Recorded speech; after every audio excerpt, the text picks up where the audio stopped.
Hi everyone, it's Ashley here. Happy week 2. I'm excited to hear who you all picked for the person that you thought helped change the counseling and education world.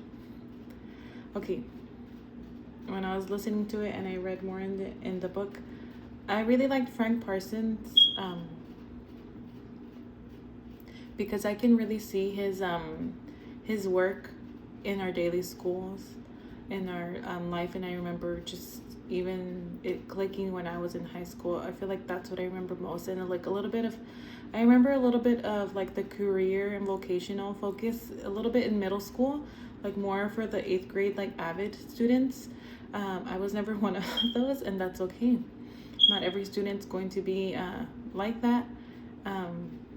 But then they grow and they get older and they mature and they learn different parts of themselves and they just become a different version of themselves when they were younger. And so that's okay.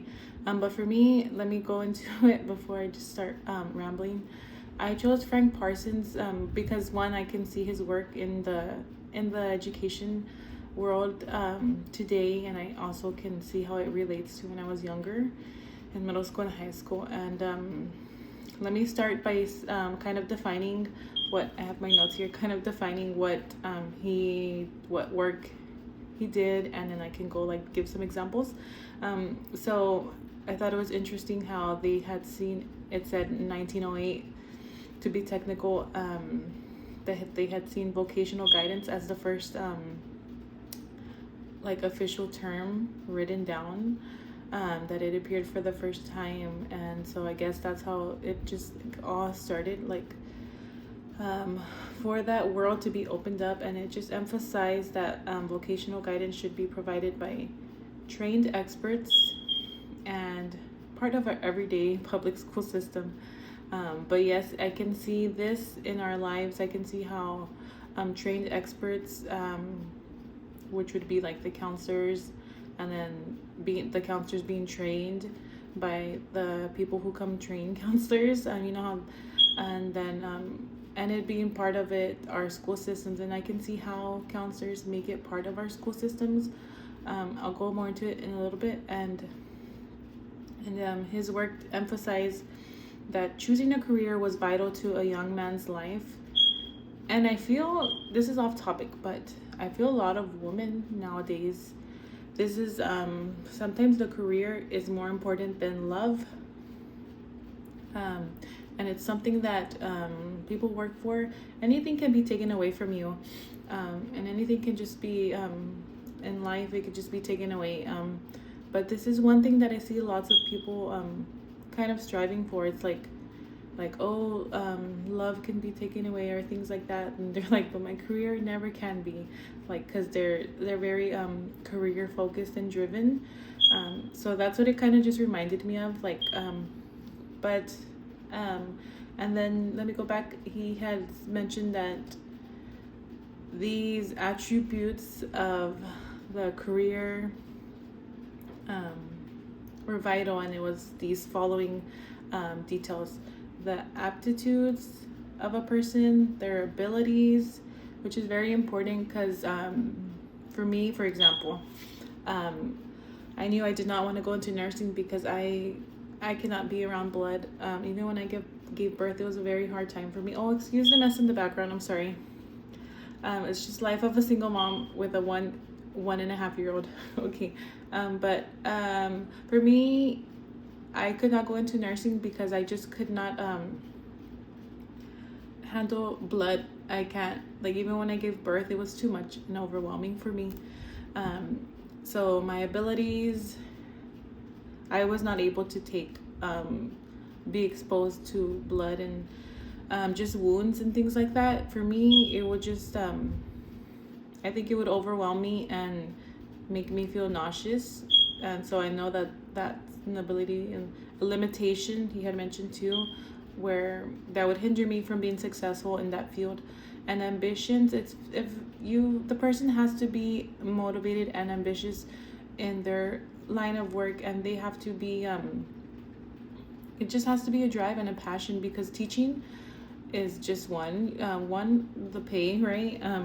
Two, it's the ambition that keeps us going. It's very hard to teach, especially if you have children. You're with kids all day, and then you go home and you're not done. You have your own kids you have to take care of, and of course you don't want to just give them whatever. You want to give them your all, but your ambitions. It's those through those weak moments and hard times. That's where we push ourselves. That's what I've noticed because about my life, because it's something that you do love deep down, deep down. It's something you do love, and you chose this, and you still want to do it. You just get frustrated by all the hindrances of this work, and resources. Being exposed to different resources. If you're going into that work, and then successes in different, I'm trying to hurry, and different industries. Okay, and then let me just finish up right here how I can see it in our daily lives. I can see the vocational guidance being in our education world now. That let's say I'm just going to talk about the difference between elementary and high school really quick. So in high school, and I remember this too, being in high school, they have a lot of like AVID in middle school. That's when it starts. They have like AVID classes and stuff like that. And now in high school, you can graduate with your associates and things like that. So they really push for all that, which I think is great, because if I knew about that and I understood it more, I would definitely have done that instead of waiting and doing my associates after I graduated high school. But I think that's great that they have it now for the younger people. And the next part is, so you can see that. And then you meet with, the students meet with their counselor to submit FAFSA and things like that. And then doing after, I don't know what it's called, post-grad readiness or career readiness, something like that. And then they go into I'm sorry, I'm getting a brain fart. I know it's in my head, but I can't see it. It's where they submit some college applications, and ours, I remember doing it when I was in high school too. I chose my community college, and then after that was the university that was here locally. That's where I just ended up going to, and so that's something that I see now, and something that I saw when I was in high school. And in middle school, I saw like more of the AVID classes being offered, and the dual credits and all that. And in elementary, really quick, the last part is just that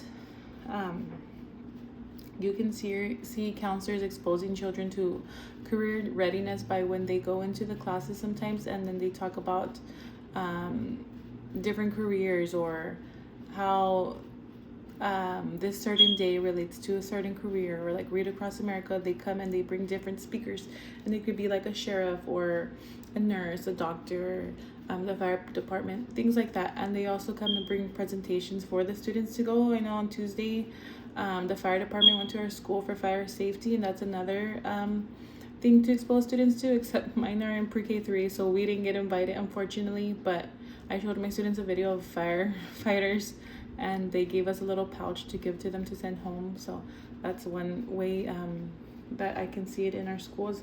But I think this is an important topic in our education system.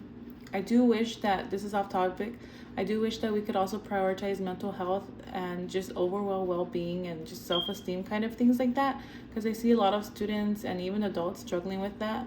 And even myself, sometimes I will struggle, but I know who I am. But I just I love learning more about this topic, and I'm excited to finish this course